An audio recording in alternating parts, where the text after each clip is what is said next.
Thank you. అందరికీ నమస్కారం.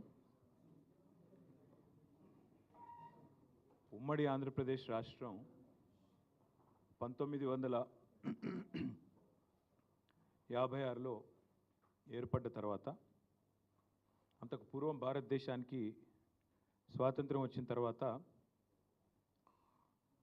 అప్పటి ప్రధానమంత్రి జవహర్లాల్ నెహ్రూ గారు ఒక ఆలోచనతో భారతదేశము స్వావలంబన సాధించాలి అన్ని రంగాల్లో అనే ఒక ఉదాత్తమైన ఆశయంతో ఆలోచనతో ఆనాటి స్వతంత్ర భారత మొదటి ప్రభుత్వం కొన్ని ఆలోచనలు చేసింది. అందులో భాగంగా పంచవర్ష ప్రణాళికలు, అందులో భాగంగానే వివిధ రంగాలకు సంబంధించి నిష్ణాతులతో సలహాలు, సూచనలు ఇవన్నీ తీసుకొని స్వావలంబన, స్వయం సమృద్ధి సాధించడానికి పబ్లిక్ సెక్టార్లో కొన్ని కంపెనీలను ఏర్పాటు చేసి, తద్వారా ప్రైవేట్ రంగానికి కూడా ఊతమిచ్చి భవిష్యత్తులో భారతదేశం ఉజ్వలంగా ఎదగాలి, స్వతంత్ర భారతదేశం మీద భారత పౌరులందరికీ ఒక విశ్వాసం, కొన్ని ఆశయాలు, ప్రపంచంలోనే ఒక ఉజ్వలమైన శక్తిగా ఎదగడానికి ఎన్నో అవకాశాలు ఉన్నాయనే ఉద్దేశంతో చాలా రంగాల్లో కొన్ని కీలకమైన నిర్ణయాలు తీసుకొని ఆనాటి అప్పటి ప్రభుత్వాలు స్వాతంత్రం వచ్చిన కొత్తలో మరి కొన్ని చొరవగా కొన్ని ముందడుగు వేసే కార్యక్రమాలు తీసుకున్నారు. అందులో ముఖ్యంగా ఫార్మాస్యూటికల్, లైఫ్ సైన్సెస్ సెక్టర్, జీవ ఔషధ రంగానికి సంబంధించి, లైఫ్ సైన్సెస్ సంబంధించి అప్పటి ప్రభుత్వాలు కొన్ని నిర్ణయాలు తీసుకొని ఐడిపిఎల్ అనే ఒక సంస్థని మన హైదరాబాదులో, ఆనాటి హైదరాబాద్ స్టేట్లో, తర్వాత ఉమ్మడి ఆంధ్రప్రదేశ్లో కలిసిన తర్వాత ఉమ్మడి ఆంధ్రప్రదేశ్లో కలపడం జరిగింది. ఈ ఐడిపిఎల్ అనే సంస్థ, Indian drugs and pharmaceuticals limited అనుకుంటాను దాని పేరు, సబ్జెక్ట్ టు కరెక్షన్. ఐడిపిఎల్ అనే సంస్థ నుంచి ఆనాడు రీసెర్చ్ జరగాలి, భారతదేశంలో బ్రహ్మాండమైన కార్యక్రమాలు చేయాలనే ఉద్దేశంతో ఐడిపిఎల్ అనే సంస్థను మన హైదరాబాద్లోనే నెలకొల్పడం జరిగింది. ఆ ఐడిపిఎల్ అనే సంస్థ ఎంత ఉజ్వలంగా పనిచేసింది, ఎంతమందిని తయారు చేసింది అంటే, తదనంతరం మన రాష్ట్రంలో ఫార్మాస్యూటికల్ రంగంలో పేరెన్నిక కలిగిన కంపెనీ డాక్టర్ రెడ్డి ల్యాబ్స్. ఆ రెడ్డి ల్యాబ్స్ నడిపిన, ఆ రెడ్డి ల్యాబ్స్ వ్యవస్థాపించిన పెద్దలు డాక్టర్ అంజిరెడ్డి గారు ఆ ఐడిపిఎల్ నుంచి వచ్చారు. తదనంతరం ఆ రెడ్డి ల్యాబ్స్ నుంచి చాలామంది, ఇవాళ ఎంఎస్ఎన్ ల్యాబ్స్ అని ఎంఎస్ఎన్ రెడ్డి గారు, హెట్రో నుంచి వచ్చిన పార్థసారథి రెడ్డి గారు, తర్వాత ఆరోబిందో వాళ్ళు, వీళ్ళందరూ కూడా ఐడిపిఎల్ అనే పేరెంట్ సంస్థ నుంచే, అందులోంచి వచ్చిన వాళ్ళే వీరంతా కూడా. ఈ ఉపోద్ఘాతం అంతా మీకు ఎందుకు చెప్తున్నా అంటే, ఫార్మాస్యూటికల్ రంగంలో హైదరాబాద్ అనే మహానగరం, తెలంగాణ అనే రాష్ట్రం ఇవాళ భారతదేశంలో ఒక leader. 40% pharmaceuticals and bulk drugs భారతదేశంలో తయారయ్యేటిది మన తెలంగాణ, మన హైదరాబాద్ నుండే ఇవాళ వస్తూ ఉన్నాయి. ఇంకా ఒక అడుగు ముందుకేసి చెప్పాలి అంటే, కోవిడ్ సమయంలో పారాసిటమాల్కి ఎంత గిరాకీ ఉండేనో నాకంటే బాగా మీకే తెలుసు. ప్రపంచవ్యాప్తంగా పారాసిటమాల్కి షార్టేజ్ ఏర్పడింది. మనం డోలో రూపంలో తీసుకుంటాం, క్రోసిన్, డోలో. వాటికి సంబంధించి ఆనాడు అప్పటి అధ్యక్షుడు, అమెరికా అధ్యక్షుడు డొనాల్డ్ ట్రంప్ మన ప్రధానమంత్రి గారికి ఫోన్ చేసి, మీ భారతదేశంలో ఫార్మాస్యూటికల్స్ చాలా విస్తారంగా పనిచేస్తూ ఉన్నాయి, మాకు ఈ పారాసిటమాల్ కావాలి అంటే, డొనాల్డ్ ట్రంప్ గారు కూడా, ఆనాడు నేను మంత్రిగా ఉన్నా కాబట్టి తెలుసు, ప్రభుత్వంలో మేము ఉన్నాం కాబట్టి తెలుసు, ఆనాడు అప్పటి మన ముఖ్యమంత్రి కేసీఆర్ గారికి ఫోన్ చేసి, వాళ్ళ అధికారులు మన అధికారులు సయోధ్యతో, అండర్స్టాండింగ్తో ప్రపంచవ్యాప్తంగా ఉన్న పరిస్థితులను దృష్టిలో పెట్టుకొని పారాసిటమాల్ ఉత్పత్తిని కూడా పెంచాలి అని చెప్పి అప్పటి ఫార్మాస్యూటికల్ కంపెనీని పిలిచి, మేము ఆనాడు ఒక ఆలోచనతోని వాళ్ళని కాన్ఫిడెన్స్లో తీసుకొని ఆ రంగాన్ని ముందుకు పోయినాం. 2014లో కేసీఆర్ గారు ముఖ్యమంత్రి అయిన వెంటనే కేసీఆర్ గారు మా అందరికీ కూడా, ఇక్కడ ఈ వేదిక మీద కూర్చున్న వాళ్ళం దాదాపుగా 4-5 అందులో కేసీఆర్ గారు క్యాబినెట్లో ఉన్నాం. కేసీఆర్ గారు మాకు ఒక్కటే చెప్పారు, క్యాబినెట్లో కానీ, శాసనసభ పక్ష సమావేశాల్లో కానీ, బహిరంగ సభల్లో కానీ, మనం అనుకున్న రాష్ట్రం వచ్చింది, ఇప్పుడు పంచాయతీలు పెట్టుకోవద్దు, ప్రజలతో వాళ్ళ ఆకాంక్షలకు అనుగుణంగా అభివృద్ధిని, సంక్షేమాన్ని ముందుకు తీసుకొని పోవాలి, మనకు ఆల్రెడీ ఉన్న స్ట్రెంగ్త్స్ ఏవైతే ఉన్నాయో, అది గతంలో పనిచేసిన ప్రభుత్వాలు కొన్ని మంచి పనులు చేసి ఉండొచ్చు, వాటి వల్ల ఉన్న స్ట్రెంగ్త్ ఏదైతే ఉందో దాన్ని కన్సాలిడేట్ చేయాలి, ఇంకా మన పిల్లలకు ఉపాధి అవకాశాలు పెంచాలి, ఏమైనా సమస్యలు ఉంటే వాటిని పరిష్కరించాలి, కొత్తగా వచ్చే రంగాల్లో పెట్టుబడులు ఆహ్వానించాలి.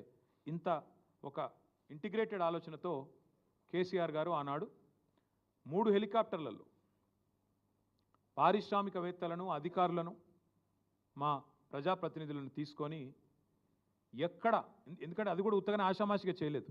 మీకు బాగా యాదుకుండాలే, 2014 జూన్లో కేసీఆర్ ముఖ్యమంత్రి అయ్యారు.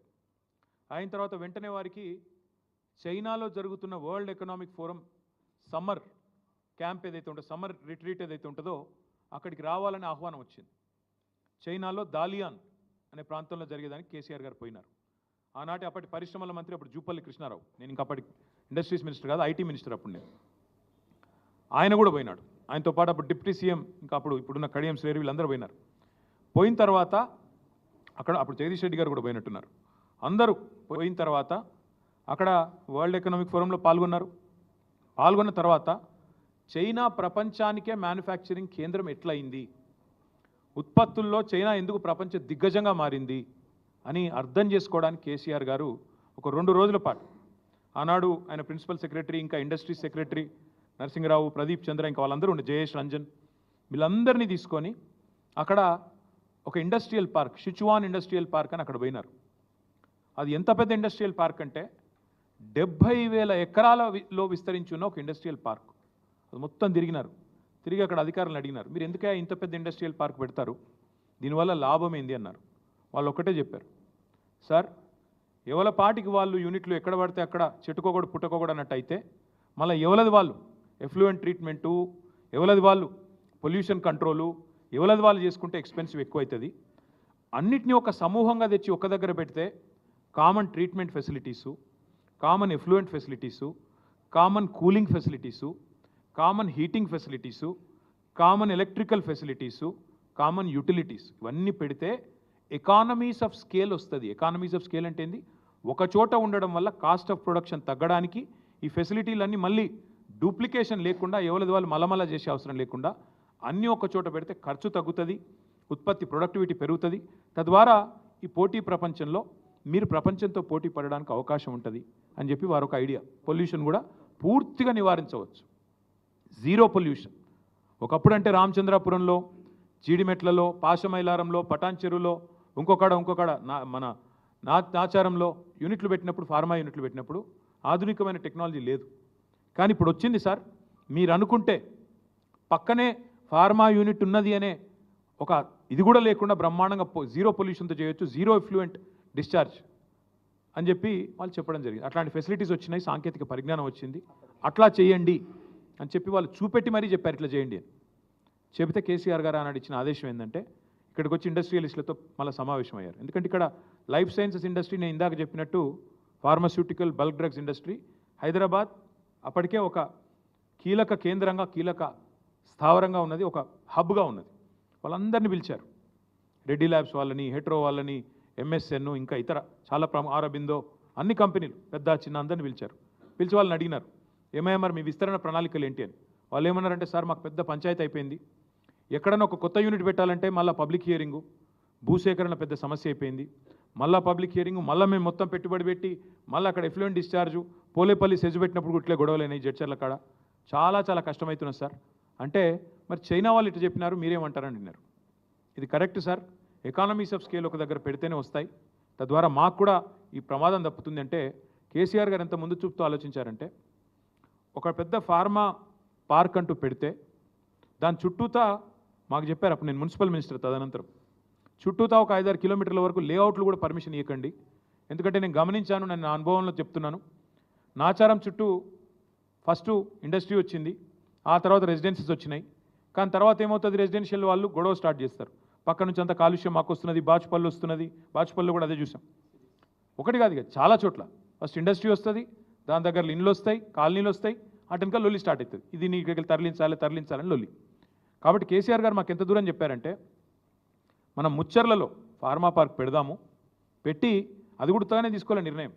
ఎట్లా ఆలోచించారంటే, 3 హెలికాప్టర్లలో అధికారులను, ప్రజాప్రతినిధులను, ఇండస్ట్రియలిస్టులను తీసుకొని పోయి అక్కడ ల్యాండ్ అయ్యి ఒకటే చోట ఎకానమీస్ ఆఫ్ స్కేల్ రావాలి అంటే ప్రపంచంలోనే అతిపెద్ద ఫార్మా క్లస్టర్ ఒక చోట పెట్టాలని, దాని చుట్టూ ఒక బఫర్ లాగా మెయింటైన్ చేస్తూ చుట్టుపక్కల ఊర్లలో కూడా పొల్యూషన్ అనే ప్రాబ్లం రాకుండా, అప్పటికి జీరో ఎఫ్లూయెంట్ డిశ్చార్జ్ అని పెట్టినా, కామన్ ఎఫ్లూయెంట్ ఫెసిలిటీస్ పెట్టినా, ఇన్ని పెట్టిన తర్వాత కూడా మళ్ళీ నష్ట నివారణ చర్యలు భవిష్యత్తులో 50 ఏళ్ల తర్వాత వచ్చే ప్రభుత్వాలకు కూడా చిక్కు రావద్దు, వాళ్ళకు కూడా ఈ తలకాయ నొప్పులు ఉండొద్దు, చికాకులు ఉండొద్దు అనే ఉద్దేశంతో దాదాపు 10 కిలోమీటర్లు 5-6 కిలోమీటర్ల పరిధిలో లేఅవుట్లు కానీ కొత్తగా పర్మిషన్ ఇవ్వద్దని ఆదేశాలు ఇచ్చి ఇంత ఆలోచన చేసి మేము ఆనాడు హైదరాబాద్ ఫార్మా సిటీ పేరిట 8 ఏళ్ళు, ఒక రోజు కాదు 2 రోజులు కాదు, 8 ఏళ్ళు కష్టపడి 14,000 ఎకరాల భూమి సేకరించాం.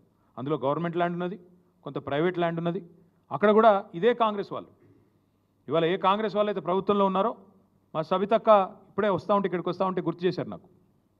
వీళ్ళే వచ్చి ఆ రోజు ఏం చెప్పారు, కోదండరెడ్డి గారు, కోమటిరెడ్డి వెంకటరెడ్డి గారు, మల్రెడ్డి రంగారెడ్డి గారు, వీళ్ళే అక్కడికి వచ్చి, రేవంత్ రెడ్డి గారు, బట్టి విక్రమార్క గారు అక్కడికి వచ్చి ఫార్మా సిటీ దగ్గరికి వచ్చి మీ ఊర్లన్నీ కాలుష్యమయమైపోతాయి, నాశనం అయిపోతాయి, మీ భూములు తీసుకొని ప్రభుత్వం రియల్ ఎస్టేట్ దందా చేస్తున్నది అని చెప్పి నోటికొచ్చినట్టు వాగి, సబ్జెక్ట్ తెలవకుండా, విషయం తెలవకుండా, పరిజ్ఞానం లేకుండా 13,000-14,000 ఎకరాలు 8 ఏళ్ళు కష్టపడి సేకరిస్తే దాన్ని బంగారు పల్లెంలో పెట్టి వీళ్ళకి అప్పచెప్తే ఇవాళ అనాలోచితంగా ఒక తుగ్లక్ మాదిరిగా, ఒక పిచ్చోడు మాదిరిగా ఈ ముఖ్యమంత్రి ఏందో రాగానే హైదరాబాద్ ఫార్మా సిటీ రద్దు అని ప్రకటించినాడు. దాంతో ఆ ప్రాంత రైతులు ఏమనుకున్నారు, అచ్చా ఫార్మా సిటీ రద్దు అయిపోయింది, మా భూములు మాకు తిరిగి వెనక్కి వస్తాయి అని రైతులు సంబరపడ్డారు ఆ 9 గ్రామాల్లో. ఎందుకంటే వాళ్ళకి మాట కూడా ఇచ్చారు.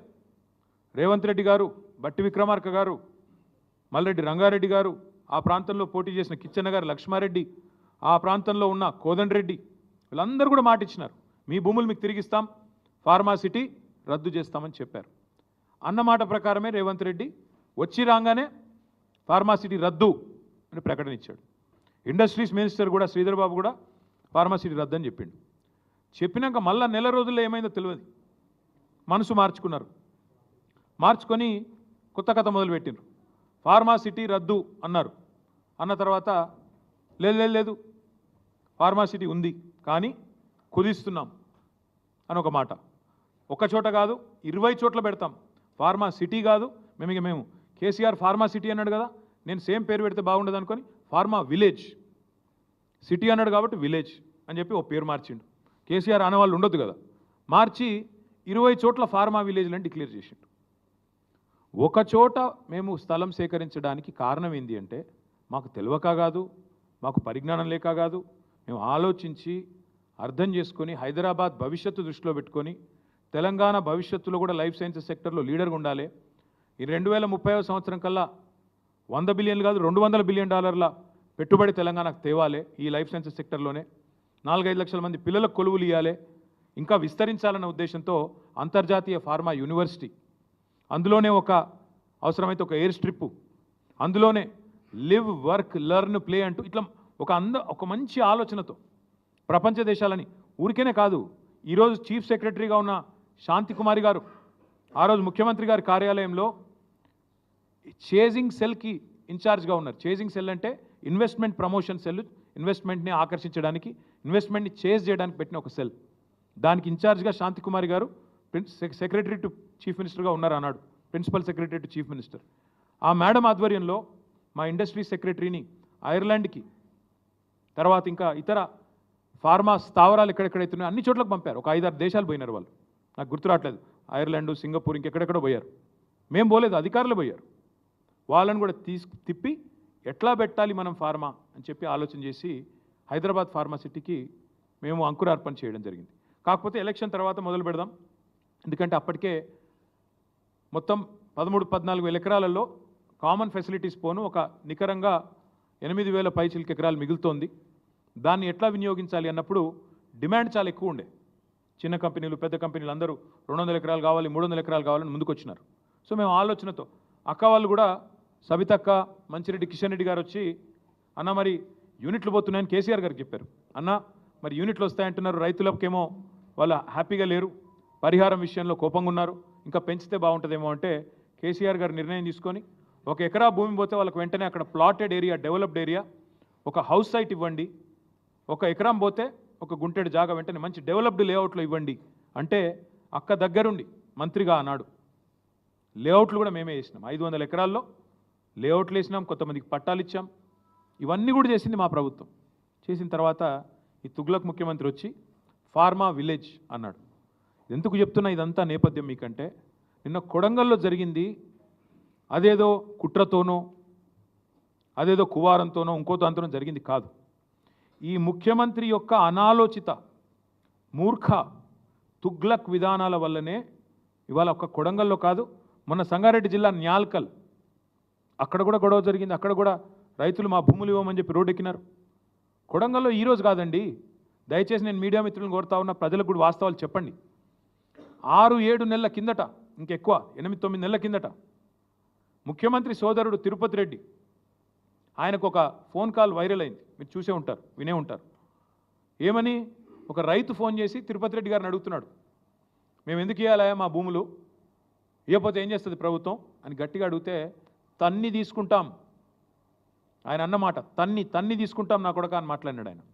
ఉంది, వైరల్ ఉంది, ఆ వీడియో ఆడియో తీయండి, తప్పకుండా వినండి. అంటే ఇది 6-7-8 నెలల నుంచి నడుస్తున్న కథ, రగులుతోంది కొడంగల్. మధ్యలో రైతులు ఒక్కసారి కాదు, అన్ని పార్టీల దగ్గర పోయినారు. మా కాడికి కూడా వచ్చినారు, ఇక్కడనే నా దగ్గర కూడా వచ్చి నన్ను కూడా కలిశారు. తర్వాత బీజేపీ ఆఫీస్కి పోయినారు, అందరి దగ్గర పోయినారు, ముఖ్యమంత్రి గారిని కూడా కలిసినారు. కలిసి చెప్పినారు, సార్ ఇది మంచిది కాదు, విరమించుకోండి. మొత్తం లంబాడ రైతులు, అక్కడ గిరిజన రైతులు, గిరిపుత్రులు, వాళ్ళందరూ పోయి అడిగినారు. అడిగితే పట్టించుకోకుండా ఏకపక్షంగా మేమేదో రారాజులం, చక్రవర్తులం, కొడంగల్ ఏదో మా సామ్రాజ్యం, మేము ఏదనుకుంటే అది జరగాల అనే పద్ధతుల్లో ఇవాళ మీరు తీసుకున్న అనాలోచిత పిచ్చి నిర్ణయం వల్లనే కొడంగల్ రగులుతున్నది. రోమ్ నగరం తగలబడుతుంటే నీరో చక్రవర్తి ఫిడేలు వాయించిండంట. ఈయన కథ కూడా అట్లే ఉంది. ఇవాళ కొడంగల్లో అగ్గి అంటుకుంటే, కొడంగల్లో ఇవాళ 16 మంది రైతులు జైలుకు పోతే, కొడంగల్ ఎమ్మెల్యే ఎన్నో ఆశలతో ప్రజలు గెలిపించిన ఎమ్మెల్యే, ముఖ్యమంత్రి అయి మమ్మల్ని ఉద్ధరిస్తారనుకుని గెలిపించిన ఎమ్మెల్యే ఎక్కడున్నాడండి? నాకు అర్థం కాదు. మహారాష్ట్రలో ఢిల్లీ పెద్దలకు మూటలు మోస్తూ వాళ్ళకి ఇవాళ తాబేదారుగా ఇవాళ అక్కడ తిరుగుతూ ఉన్నాడు. నేను అడుగుతా ఉన్నా రేవంత్ రెడ్డిని, సొంత నియోజకవర్గంలో రైతులు ఆందోళన చేస్తుంటే, రైతులు అక్రమ అరెస్టులై జైలుకు పోతుంటే, మా నాయకుడు పట్నం నరేందర్ రెడ్డిని ఇవాళ ఒక టెర్రరిస్ట్ని ఇడ్చుకపోయినట్టు నేను తెలియక అడుగుతా ఉన్నా. కనీసం వాళ్ళ భార్యకు ఇన్ఫర్మేషన్ ఇచ్చిండ్రా?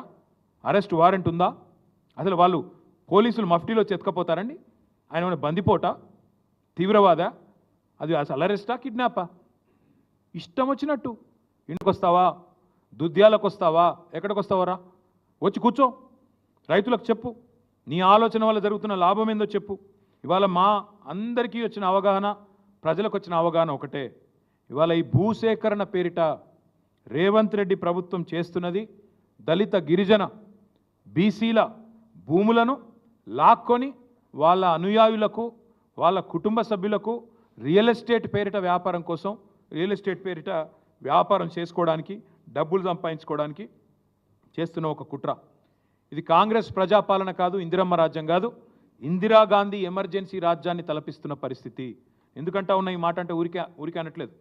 ఇంటర్నెట్ తొలగించినారు, ఇంటర్నెట్ మీద పాబంది పెట్టినారు. It is against the Supreme Court order. Anuradha Bhasin versus government of India, ఆ కేసులో సుప్రీంకోర్టు ఆర్డర్ ఉంది. ఇంటర్నెట్ అట్లా నిషేధించడం అనేది కరెక్ట్ కాదు అని చెప్పి supreme court order, violation of supreme court. అదే మాదిరిగా నేను అడుగుతా ఉన్నా, ఏ రూల్ ప్రకారం ఇవాళ మా నరేందర్ రెడ్డి గారిని అరెస్ట్ చేశారండి? ఏ రూల్ ప్రకారం ఎత్తుకుపోయినారని కిడ్నాప్ చేసినారు? ఇవాళ ఆ రాజ్యాంగం ఏందో మేము కూడా అడుగుతా ఉన్నాం. ఇవాళ పేపర్లో చూస్తే నిజంగా బాధ అనిపించింది. ఆ రైతులను వాళ్ళు ఏదో తీవ్రవాదులు అన్నట్టు, పాపం వాళ్ళను వాళ్ళ ఇళ్ల మీద పడి, ఇళ్లలో లేకపోతే పొలాల మీద పడి, తెల్లారి అరెస్ట్ చేసిన ఒక రైతు కొడుకు పుట్టినరోజు, ఇవాళ ఆ తల్లి, ఆ కొడుకు ఇద్దరు ఏడుస్తూ ఉన్నారు. ఒక కూతురికి అన్నప్రాసన, ఈరోజు ఆయనను దూరం చేసినారు. ఒక తల్లికి వైద్యం చేయించాల్సిన రైతు, ఆయన ఎత్తుకపోయినారు ఆ కొడుకుని. పరీక్షలు రాయాల్సిన పిల్లోని కూడా అరెస్ట్ చేసింది ఈ ప్రభుత్వం. అందుకే నేను అంటా ఉన్నా, ఇది మానవత్వం మరిచిన ప్రభుత్వం, మట్టి మనుషుల మీద క్రూరత్వాన్ని చూస్తున్న వికృత ఒక ప్రభుత్వం ఈ ప్రభుత్వం. ఈ భూదాహం ఏదైతే ఉందో, నేనేదో ఓకే నిరాధారంగా చెప్పట్లేదు. ఏం జరుగుతూ ఉంది ఇవాళ అంటే ఈ రాష్ట్రంలో, ఇది ఒక్కసారి మీరు చూడండి. ఇది ఒక ఫార్మా కంపెనీ, మొన్న ఈ మధ్యనే పుట్టింది, మ్యాక్స్ బిఎన్ ఫార్మా కంపెనీ. దీని పేరు మ్యాక్స్ బిఎన్ ఫార్మా కంపెనీ పుట్టింది ఇంకా 3-4 ఏళ్ళు అయినట్టుంది. 3-4 కాలే, సారీ 2020లో పుట్టినట్టుంది. Date of incorporation 2020. ఇందులో ఎవరున్నారా అంటే దీని main director, promoter Satyanarayana Reddy Goluguri. Satyanarayana Reddy Goluguri వీళ్ళెవరు? రేవంత్ రెడ్డి గారి అల్లుడు. రేవంత్ రెడ్డి గారు పిల్లనిచ్చిన అల్లుడు సత్యనారాయణ రెడ్డి గొలుగూరి. ఈ మ్యాక్సిబియన్ ఫార్మా కంపెనీ విస్తరణ కోసం ఈ ఫార్మా విలేజ్లలో భూములు తీసుకొని దానికి అనుగుణంగా వాళ్ళ విస్తరణ కోసం సహకరించడానికే ఇదంతా చేస్తూ ఉన్నారు. ఇంకొక మాట, ఇందులోనే ఇదే మ్యాక్సిబియన్ ఫార్మా కంపెనీలో ఇంకొక ఆయన ఉన్నాడు డైరెక్టర్. ఆయన పేరు అన్నం శరత్. ఈ అన్నం శరత్ అన్నట్టు అనేది కూడా ఇంట్రెస్టింగ్ ఇది ఉన్నది. మ్యాక్సిబియన్ ఫార్మా కంపెనీ ఏమో వాళ్ళ అల్లుడు గారిది. అందులోనే ఇంకొక ఆయన ఉన్నాడు అన్నం శరత్. అన్నం శరత్ ఎవరు అంటే సహృదయ హెల్త్ కేర్ ప్రైవేట్ లిమిటెడ్ అనే కంపెనీలో కూడా ఆయన డైరెక్టర్. సహృదయ health care. ఆ సహృదయ హెల్త్ కేర్ అన్నం శరత్ ఎవరంటే ఒక గీన ముఖ్యమంత్రి పక్కన నిలబడ్డా. ఆయన ముఖ్యమంత్రి పక్కన నిలబడ్డాడు. ముఖ్యమంత్రి గారు మొన్న మెడికవర్ అనే ఒక హాస్పిటల్ ప్రారంభోత్సవానికి వరంగల్కు ప్రత్యేకంగా పోయినారు. వరంగల్ ఎంజీఎం హాస్పిటల్కి పోలేదు. వరంగల్లో రైతులు పత్తి లేకపోతే పత్తి రైతులు ఏడుస్తుంటే అక్కడ పోలేదు. వరంగల్ ఎంజీఎం హాస్పిటల్లో 6 గంటల కరెంటు పోతే పట్టించుకోలేదు. కానీ ఒక ప్రైవేట్ హాస్పిటల్ మెడికవర్ హాస్పిటల్ ప్రారంభోత్సవానికి ముఖ్యమంత్రి గారు హెలికాప్టర్లో పోయినారు. ఎందుకబ్బా ఈయన మీద ఇంత ప్రేమ అని మేము తవ్వి చూస్తే ఈ అన్నం శరత్ అంటే ఆయనే గొలుగూరి సత్యనారాయణ రెడ్డి అని ముఖ్యమంత్రి గారు అల్లుడు. ఇద్దరు co directors Maxivian pharma company. Medicover hospital ఏదైతే ఉన్నదో నాకు తెలిసినంత వరకు, నాకున్న అవగాహన ఉన్నంత వరకు రేవంత్ రెడ్డి గారి వ్యవహారం మనందరం కూడా చూస్తూ ఉన్నాం కాబట్టి మొన్న ఒక యూనిట్ పెట్టింది బెంగళూరులో. దాన్ని స్వయంగా డీకే శివకుమార్ గారు పోయి ప్రారంభించినారు. మరిగా దాని వెనకాల ఉన్నదెవరో, ఆ మెడికవర్ హాస్పిటల్ అక్కడ ఉన్నది ఎవరిదో కూడా ప్రజలు అర్థం చేసుకుంటారని ఇదంతా చెప్తా ఉన్నాం. ఎందుకు చెప్తా ఉన్నా ఈ అన్ని వివరాలు ఇంత వివరంగా అంటే ఇవాళ ఫార్మా విలేజ్ల పేరిట జరుగుతున్న వికృత భూసేకరణ ప్రక్రియ ఏదైతే ఉన్నదో, ఇది మన ఆయన డీకే శివకుమార్ గారు అక్కడ మెడికవర్ ఓపెన్ చేసిన ఫోటో ఏది బెంగళూరులో. మళ్ళీ అక్కడ ఇదే అన్నం షరతు, ఇక మిగతా వాళ్ళు, ఇక మీకు అర్థమై ఉంటుంది కథ అంతా కూడా ఏం జరుగుతూ ఉంది. మెడికవర్ హాస్పిటలు, మ్యాక్సిబియన్ ఫార్మా, ఎందుకు ఫార్మా విలేజీలు, ఎందుకు ఉన్న ఫార్మా సిటీ రద్దు చేసి రాష్ట్రమంతటా ఫార్మా విలేజ్లు పెట్టాలనే వికృతమైన ఆలోచనలు మీకు అర్థం అయ్యే ఉండాలి. ఇక్కడ ఇంకొక మాట కూడా నేను గుర్తు చేస్తా ఉన్నా మీకు. ఇవాళ విచిత్రం ఏంటంటే ఇదేదో నిన్ననే పుట్టిన సమస్య అన్నట్టు సురేష్ అనే రైతు 7 ఎకరాలు ఆయన పోతా ఉంది. ఆయన ఇన్సిడెంటలీ టీఆర్ఎస్ నాయకుడు, ఎస్ టీఆర్ఎస్ నాయకుడే. ఆయనది కూడా 7 ఎకరాల భూమి పోతోంది. 7 ఎకరాల భూమి పోతుంటే, విలువైన భూమి పోతుంటే ప్రభుత్వం 30-40 లక్షల ఎకరాలు విలువ చేసే భూమిని 3-4 లక్షలకు గుంజుకుంటా అంటే కడుపు మండదా? అడగద్దా? ఆయన ఏమైనా కొట్టిండా? దాడి చేసిండా? మర్యాదగా ఆంగ్లంలో నేను చూసిన మొత్తం వీడియో, ఇక్కడికి వచ్చేమో చూసుకునే వచ్చిన, మర్యాదగా ఆ కలెక్టర్ పేరు ప్రతీక్ జైన్కు తెలుగు వస్తుందో రాదో అన్న ఉద్దేశంతో హిందీలా ఇంగ్లీష్లా సురేష్ మంచిగా సంజాయించి చెప్తున్నాడు. సార్ అట్లా కాదు, ఇట్లా మీరు ఎందుకు తీసుకుంటున్నారు అని సంజాయించి చెప్పిండు తప్ప దాడి చేసిండా? చాలా పద్ధతిగా, సార్ భూసేకరణ అక్కడైతే మీటింగ్ ఇక్కడ ఎందుకు పెడుతున్నారు సార్, మీరు రైతులను కలవండి సార్, చాలా మర్యాదగా సంయమనంతో సురేష్ గారు మాట్లాడినారు. ఇవాళ సురేష్తో మాట్లాడుడే తప్పట. మా పార్టీ నాయకునితో మా పార్టీ ఎమ్మెల్యే ఎక్స్ఎమ్మెల్యే మాట్లాడితే తప్ప అంటే సురేష్తో మాట్లాడితే పట్నం నరేందర్ రెడ్డి కేసు. అసలు సురేష్ దాడే చేయలేదు. సురేష్ కడుపు మండి అడిగిండు. ప్రజాస్వామ్యంలో నేను అడుగుతా ఉన్నా ఈ ముఖ్యమంత్రిని, ప్రజాస్వామ్యంలో ఇవాళ ముఖ్యమంత్రి గారికి నేను గుర్తు చేస్తా ఉన్నా, ప్రశ్నించే గొంతు అనే కదా నువ్వు కూడా గెలిచింది. ప్రశ్నించే గొంతు అనే కదా మల్కాజ్గిరిలో ప్రశ్నించే గొంతునైతా అదైతా ఇదైతా నువ్వే కదా మొదలుపెట్టింది. ఇవాళ మరి రాజ్యాంగమే కల్పించిన హక్కు ప్రశ్నించడం. ప్రజాస్వామ్యంలో ప్రజలు ప్రశ్నించాలి అనేది ఒక మాట. ఇది కూడా చూడండి మీరు, తిరుపతి రెడ్డి గారు ఈయన రైతులు అందరినీ కలిసిండ్రండి. ఒక కేటీఆర్నే కలవలేదు, నరేందర్ రెడ్డినే కలవలేదు, అందరినీ కలిసిండ్రు. కొడంగల్ రైతులు తిరుపతి రెడ్డి దగ్గర మొరబెట్టుకున్నారు. ఎందుకంటే ముఖ్యమంత్రి కలవాడు కదా, ముఖ్యమంత్రి బిజీ. ఇక్కడ తిరుపతి రెడ్డి కూడా ఉన్నాడు, కలెక్టర్ కూడా ఉన్నాడు. సబ్జెక్ట్ ఏంటంటే రైతులు అందరినీ కలిసిండ్రు. ప్రతీక్ జైన్ని కలిసిండ్రు, కలెక్టర్ని కలిసి మొరబెట్టుకున్నారు, తిరుపతి రెడ్డిని కలిసి మొరబెట్టుకున్నారు, మా భూములు కాపాడండి అని చెప్పినారు. కానీ ఈరోజు విచిత్రమైన పరిస్థితి ఏంటంటే ప్రజాస్వామ్యంలో ప్రశ్నించే అధికారం లేనట్టు నా భూమి నువ్వు గుంజుకుంటా అంటే కూడా నేను ఊరికైనా దండం పెట్ట ఓకే అయ్యా నువ్వు ఎంత ఇస్తే గంతే తీసుకుంటా అని చెప్పి సాగిలపడాలన్నట్టు నీ అనాలోచిత తుగ్లక్ విధానాలను కూడా ఎవడు ప్రశ్నించకూడదన్నట్టు ఫార్మా విలేజ్ల పేరిట జరుగుతున్న భూభాగోతాన్ని ఎవరు నిలదీయకూడదు ఎవరు అడగకూడదు అన్నట్టు నువ్వు చేస్తున్న వైఖరి ఏదైతే ఉందో మేము ఖచ్చితంగా గొంతు విప్పి ప్రశ్నిస్తున్నాం. రేవంత్ రెడ్డి సమాధానం చెప్పు.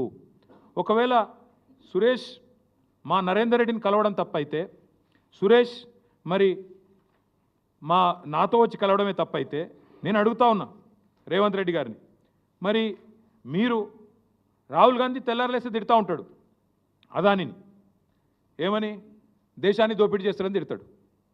దేశాన్ని దోపిడీ చేస్తున్నాడు అదాని అని చెప్పి రాహుల్ గాంధీ వ్యతిరేకిస్తూ మాట్లాడతాడు. మరి ఆయనతో నువ్వు కూడా రాసుకొని పూసుకొని తిరుగుతున్నావు కదా. దేశాన్ని దోపిడీ చేస్తున్న అదానితో రాసుకొని పూసుకొని తిరిగే రేవంత్ రెడ్డి గారిని మరి సీఎం పోస్ట్ నుంచి తప్పించాలా వద్దా?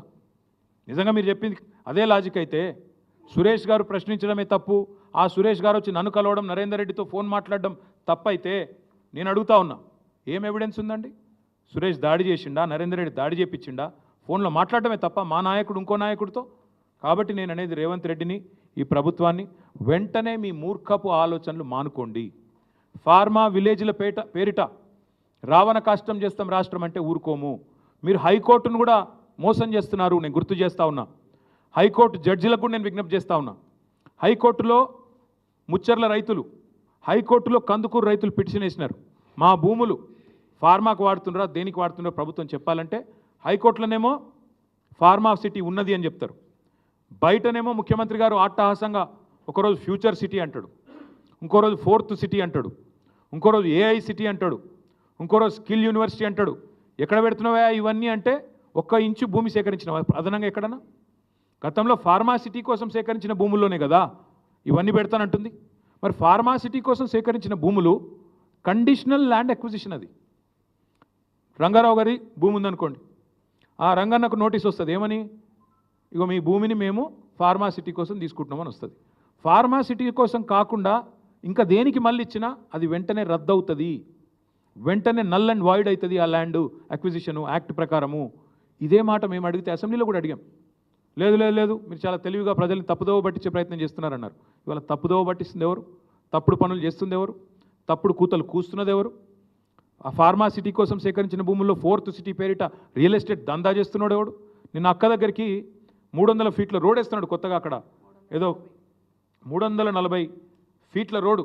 ఏనికి మేము ఆల్రెడీ రోడ్లు వేసినాం ఆ ఫార్మా సిటీకి, కందుకూరు నుంచి 4 లేన్ రోడ్ వేసినాం, ల్యాండ్ ఎక్విజిషన్ చేసినాం. పాపం రైతులను ఒప్పించి మెప్పించి మీ భూముల ధర పెరుగుతుందా ఇక్కడ మంచిది జరుగుతాయని చెప్పి ఒప్పించి మేము చేసినాం. ఇలా కొత్తగా 340 ఫీట్ల రోడ్డు వేస్తే నిన్న మొత్తం సవితక్క దగ్గరికి వచ్చినారు రైతులు, అమ్మ మాది అక్కర్లేని రోడ్ వేస్తున్నారు కొత్తగా తీసుకుంటున్నారని. దాని వెనకాల ఏం జరుగుతుందని మేము తవ్వి తీస్తే అక్కడ కూడా మొత్తం ముఖ్యమంత్రి గారు అనుయాయులు భూములు కొంటా ఉన్నారు. ఎందుకంటే వాళ్ళకి ముందే తెలుసు రోడ్ ఎటుకెళ్ళి పోతుంది, ఇన్సైడర్ ట్రేడింగ్. ఇది జరుగుతున్న దందా. అందుకే నేను కొడంగల్ రైతులకు నేను విజ్ఞప్తి చేస్తూ ఉన్నా, ఎక్కడి నుంచో కాదు, ఈ ముఖ్యమంత్రి భాగోతం పట్టాల్సిన పని, భరతం పట్టాల్సిన పని, భాగోతాన్ని బయట పెట్టాల్సిన బాధ్యత కొడంగల్ నుంచే మొదలు పెడదాం. అవసరమైతే మా పార్టీ తరఫున మేమందరం కూడా కొడంగల్కి వస్తాం, తప్పకుండా ఆ రైతులకు అండగా నిలబడతామని చెప్పి కూడా తెలియజేస్తా ఉన్నా. ఇవాళ మా నరేందర్ రెడ్డి గారిని అక్రమంగా కిడ్నాప్ చేశారు, అరెస్ట్ కూడా కాదు కిడ్నాపే చేసినారు. మఫ్టీలో వచ్చి కేబీఆర్లో వాకింగ్ చేస్తుంటే ఒక దొంగనో బందిపోటునో తీవ్రవాదినో పట్టుకున్నట్టుగా మఫ్టీలో యూనిఫామ్ లేకుండా వచ్చి ఇలా ఎత్తుకొని పోయినారు. నేను అడుగుతా ఉన్నా, ఆయన భార్యకు సమాధానం చెప్పండి, కొడంగల్ రైతులకు సమాధానం చెప్పండి, ఎందుకు ఇంత అక్రమంగా అరెస్ట్ చేయాల్సి వచ్చింది, అక్రమంగా కిడ్నాప్ చేయాల్సి వచ్చిందో చెప్పమని చెప్పి నేను కోరుతా ఉన్నా. ఆయన ఒక ఎక్స్ఎమ్మెల్యే, మొన్నటిదాకా రేవంత్ రెడ్డిని ఓడించి అక్కడ ఎమ్మెల్యేగా ఉన్న వ్యక్తి, ఆయన టెర్రరిస్టా ఏంది? ఆపరేషన్ సడన్గా వచ్చి పొద్దున 6 గంటలకు వచ్చి ఎత్తుకపోవడం. అందుకే నేను చేసే విజ్ఞప్తి కొడంగల్ రైతులకు, భయపడకండి, మీ పక్షాన మేముంటాం. మీరు కోర్టుల్లో తప్పకుండా కొట్లాడతాం, న్యాయస్థానాల మీద మాకు విశ్వాసం ఉంది, న్యాయస్థానాల మీద మాకు విశ్వాసం ఉంది. కోర్టులో తప్పకుండా ఈ దుర్మార్గాన్ని ప్రశ్నిస్తాం. ఇప్పటికైనా ముఖ్యమంత్రి గారు కూడా వెంటనే ఈ ఆలోచన, మూర్ఖపు ఆలోచన మానుకోవాలని చెప్పి కూడా విజ్ఞప్తి చేస్తూ ఉన్నాం. నిన్న మొన్న జరిగిన విషయంలో కూడా ఖచ్చితంగా ప్రభుత్వం వివరణ ఇవ్వాలి, సంజాయిషి ఇవ్వాలి. బేషరతుగా ఆ 16 మంది రైతులను వెంటనే విడుదల చేయాలి. పట్నం నరేందర్ రెడ్డిని విడుదల చేయాలి. పొద్దున వీడియో చూసినాం ఆ రైతులది, వాళ్ళు నడవలేకపోతున్నారు. ఖచ్చితంగా పోలీసు వాళ్ళు వాళ్ళని కొట్టారు. మెడికో లీగల్ పరీక్షలు వెంటనే చేయాలి. నేను మేజిస్ట్రేట్ గారిని కూడా కోరుతా ఉన్నా, దయచేసి మీరు ఆదేశించండి. వాళ్ళని రిమాండ్కి పంపే ముందే, వాళ్ళని మళ్ళీ తిరిగి జైలుకి పంపే ముందే వాళ్ళకి ఎక్కడెక్కడ వాళ్ళ శరీరం మీద దెబ్బలు ఉన్నాయో వెంటనే మెడికల్ ఎగ్జామినేషన్ చేయించాలి. వెంటనే మాకు ప్రభుత్వ వైద్యుల మీద నమ్మకం లేదు, ప్రభుత్వ వ్యవస్థ మీద నమ్మకం లేదు. ప్రైవేట్ వాళ్ళని పంపించండి, థర్డ్ పార్టీని పంపించండి, మేజిస్ట్రేట్ గారి చాయిస్. దయచేసి ఎగ్జామినేషన్ చేయించండి. వాళ్ళని చిత్రహింసలు పెట్టారని చెప్తా ఉన్నారు, నడవలేకపోతున్నారు. మీరు చూడండి వీడియో. అంటే మీరు భూములు ఇవ్వకపోతే కొడతారా? ఇక భూములు ఇవ్వకపోతే వాళ్ళ భూములు గుంజుకుంటేందుకు జులుం చేస్తావు. అందుకే వారికి మేము అండగా ఉంటామని చెప్తూ, మరి ఈ నరేందర్ రెడ్డి గారిని ఒకసారి చూడండి, ఎంత దుర్మార్గంగా మఫ్టీలో వచ్చి పొద్దున్నే ఒక్కడన్నా పోలీస్ యూనిఫామ్లో ఉన్నాడా? వీళ్ళు పోలీసు వాళ్ళా లేకపోతే నిజంగానే దొంగలా? మాకేం తెలుసు, కిడ్నాపర్లా? ఎవడో మాకేమెరక. నోటీస్ లేదు, ఫ్యామిలీకి సమాచారం లేదు, ఇష్టం వచ్చినట్టుగా వచ్చి మఫ్టీలో వచ్చి 10 మంది గుండాగాళ్ళు ఎత్తుకపోతే అది కిడ్నాప్ అనాలా, అరెస్ట్ అనాలా? అందుకే వెంటనే ఈ ముఖ్యమంత్రి మూర్ఖపు ఆలోచనలు బంద్ చేయాలి.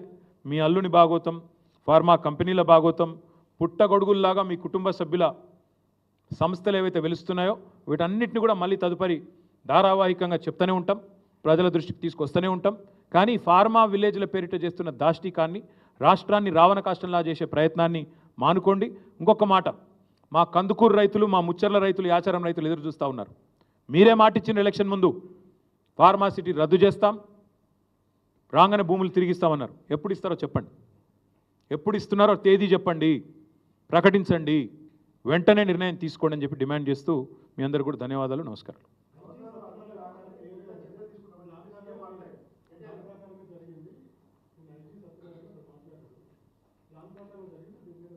నిజంగా చెప్పాలంటే ఈ ప్రభుత్వము, ఈ తుగ్లక్ ముఖ్యమంత్రి యొక్క అనాలోచిత విధానాల వల్ల అధికారులు బలైతూ ఉన్నారు. నేను ఐజీ గారిని కూడా కోరుతా ఉన్నాను, ఐపీఎస్ ఐఏఎస్ అధికారులను కూడా కోరుతా ఉన్నాను, మీరు దయచేసి ప్రభుత్వ కుట్రలో మీరు అనవసరంగా బలి కాకండి, బలి పశువులు కాకండి. ఎందుకంటున్నా అంటే ఇది ఈరోజు జరిగింది కాదండి, 8-9 నెలల నుంచి కొడంగల్ అట్టుడుకుతున్నది. ఆ ప్రాంత రైతులు నిరసనలు చేస్తూనే ఉన్నారు. కొత్తగా జరిగింది కాదు, నిన్నమన్న జరిగింది కాదు. వీళ్ళ దుర్మార్గం, పిలిచి మాట్లాడలేని కుసంస్కారం. ప్రజాస్వామ్యంలో పిలిచి మాట్లాడారండి? మా ప్రభుత్వం ఉన్నప్పుడు కూడా భూసేకరణలో చాలా చోట్ల పంచాయతీలు వచ్చినాయి, పిలిచి మాట్లాడలేదు. మల్లన్న సాగర్లో, కొండపోచమ్మ సాగర్లో అక్కడ సమస్యలు వస్తే వెంటనే ముఖ్యమంత్రి గారు, ఆ జిల్లా మంత్రి గారు రైతుల దగ్గర పోయి పిలిచి మాట్లాడి ఒప్పించి మెప్పించి ఆ కలెక్టరు తనలాడి మొత్తానికి చేసినాం.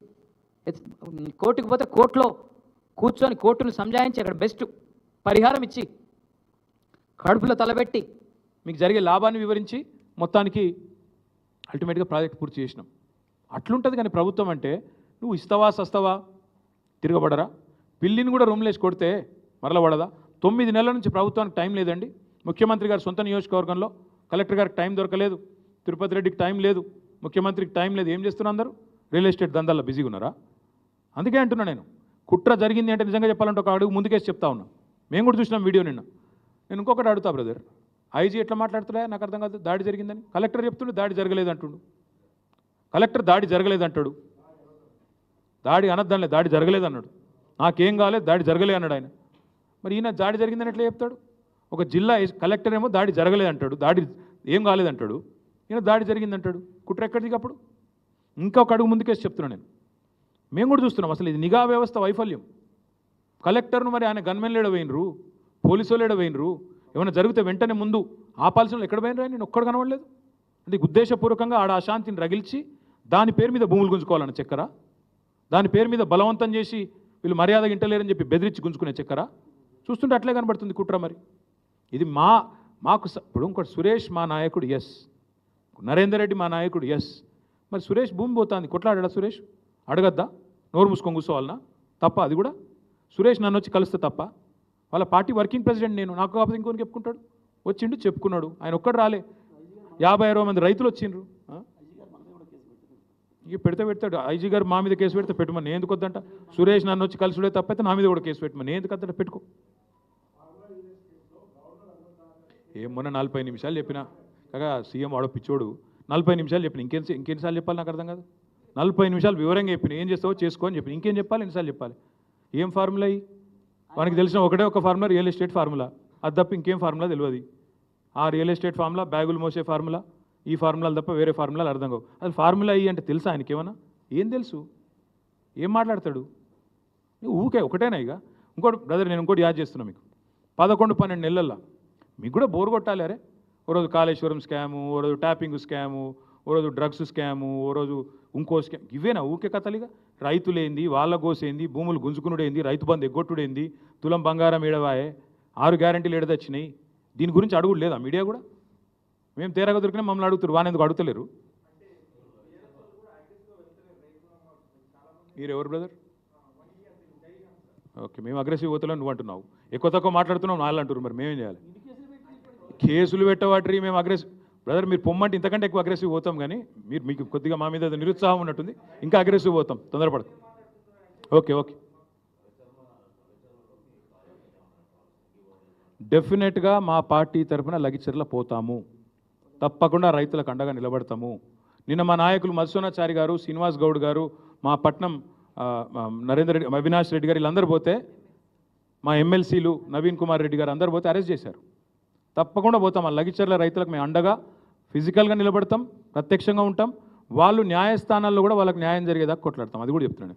ఇలా ఒకటి మాత్రం పక్క, పీడిత వర్గాల పక్షాన ఎవరైతే అణగారిన వర్గాలు ఉన్నారో వాళ్ళ పక్షాన మేము నిలబడతాం. అక్కడ ఉన్నదంతా గిరిజన రైతులు, వాళ్ళ భూములు పోతున్నాయని మొత్తుకుంటుందంతా ఇవాళ లంబాడ రైతులు, వాళ్ళ అండగా మేము ఖచ్చితంగా నిలబడతాం. నేను చూసిన ఎల్హెచ్పిఎస్ వాళ్ళు కూడా స్టేట్మెంట్ ఇచ్చారు, నేను స్వాగతిస్తున్నా. లంబాడ హక్కుల పోరాట సమితి నాయకులు కూడా స్టేట్మెంట్ ఇచ్చారు, నేను వెల్కమ్ చెప్తున్నా. వాళ్ళకు కూడా నేను తప్పకుండా వాళ్ళని కూడా కలుస్తా, వాళ్ళతో కూడా మాట్లాడతా, వాళ్ళకి అండగా నిలబడతా, మా పార్టీ నిలబడతా. ఇంకొక మాట మీరు ఒకటి చూడండి దయచేసి, ఇది ఒకటి చాలా ఇంపార్టెంట్ పాయింట్ మా వెంకటేష్ గారు గుర్తు చేస్తున్నారు. ఒక రైతుని నేను ఇంటర్వ్యూ ఇచ్చిండు అక్కడ. ఇలా ఒక బీఆర్ఎస్లో లేవు, కాంగ్రెస్ వాళ్ళ పొలాలు ఉన్నాయి, బీజేపీ వాళ్ళు ఉన్నాయి, అందరి ఉన్నాయి, పొలాల కాడ పార్టీలు ఏందా అని చెప్పి ఒక పెద్ద మనిషి రైతు, మీరు చూడండి వీడియో. ఒక మెజారిటీ కూడా కాంగ్రెస్కి వచ్చిందట ఆ ఊళ్ళో. మరి ఎనీవే థ్యాంక్ యూ, మళ్ళీ ఒకసారి థ్యాంక్ యూ. ఈ ఫార్మా విషయంలో మాత్రం తప్పకుండా ఎస్ ఈమని పోయి నేను వద్దన్నా, నేను మళ్ళీ ఇన్నిసార్లు చెప్పాలి అదే ముచ్చట. అది కాదు, నేను ఒక్క మాట అడుగుతా రాకేష్, నేను పోయి కేంద్ర మంత్రిని కలుస్తానేమో బీజేపీలతో కాళ్ళబేరాలి. మరి నువ్వు గవర్నర్ కూడా బీజేపీడే కదా, నువ్వు గవర్నర్ కలవచ్చు కానీ నేను కేంద్ర మంత్రిని కలవద్దా? అంటే నువ్వు గవర్నర్ కలిస్తే కూడా బీజేపీతో కాళ్ళబేరానికి పోయినావా? నేను అడుగుతున్నా. బీజేపీ గవర్నర్ నిన్నమన్నట్టు దాకా బీజేపీ మంత్రి కదా త్రిపురలో, మరి ఆయన కూడా బీజేపీడే కదా, బ్లడ్ అయితే అదే కదా, మరి ఆయన కలిసి ఈయన కూడా కాళ్ళబేరానికి పోయినట్ట? అయ్యా అదానీని కాళ్ళు ఎందుకు మొక్కిరు చెప్పుర్రి, అదానీ కాళ్ళు మొక్కి మీరు ఈడీ రైడ్ల సంగతి ఏందో చెప్పు. అది చెప్పు పోయి, నా మీద ఏ ఎంక్వైరీ చేస్తావు వేసుకో. నేను చెప్పిన మీరు ఇంకా మీ ప్రెస్ కూడా దయచేసి ఒక్కసారి, నేను మలేషియా పోయినో లేదో కూడా చూసుకోవాలి కదా పోయి. మీరు పోకముందే పోయిండని రాస్తే ఎట్లా? మీరు మా అన్న పోయిండు, నేను పోలే. అరే ఆయన పోతే నన్ను కన్ఫ్యూజ్ అయితే ఎట్లా? ఇట్లా ఆయన గడ్డ ముందు నాకు లేదు, అది కూడా చూడరా మీరు ఆఖరికి? నేను పారిపోయినాను రాస్తారు. ఎందుకు పారిపోతా పోయి నాకు అర్థం కాదు. ఢిల్లీకి పోతే నేను ఎందుకు పోయినా? అమృత్లో రేవంత్ రెడ్డి బామ్మర్ది భాగవతం చెప్తేందుకు పోయినా, అది కూడా తప్పేనా? పక్కా బామ్మర్దుల భాగవతాలు, అల్లుళ్ళ భాగవతాలు, రేవంత్ రెడ్డి గారి అన్నదమ్ముళ్ళ భాగవతాలు, కొండల రెడ్డి, తిరుపతి రెడ్డి, జగదీష్ రెడ్డి, అనుముల కుటుంబం యొక్క కుంభకోణాలు, గొలుగూరి కుటుంబం కుంభకోణాలు, ఇవన్నీ బయట పెడతానే ఉంటాం. మీరు రాస్తూనే ఉండరు దయచేసి, మీరు రాసుడు బంద్ చేయకూరి. Thank you.